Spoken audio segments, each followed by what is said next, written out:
Di ba? Ang mga nanay, kapag nanganganak, ano nangyayari daw? Anong sabi? Ang paa, ang isang paa ay nasa hukay. Nag-aalay ng sarili, nagsasakripisyo. Ganoon ang pagmamahal ng isang ina. Inuuna ang kapakanan ng kanyang anak. Ganon din, mga minamahal ko mga kapatid, ang hinahanap nating ugali na dapat nating iboboto bukas ay isang leader na handang magsakripisyo.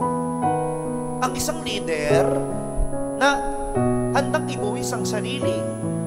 Ang isang leader na hindi lang iniisip ang kanyang sarili, kundi ang kapakanan ng bawat isa. Hindi iniisip na magpayaman.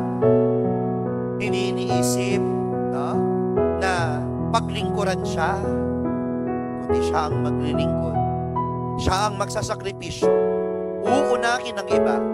Iisipin ang kapakanan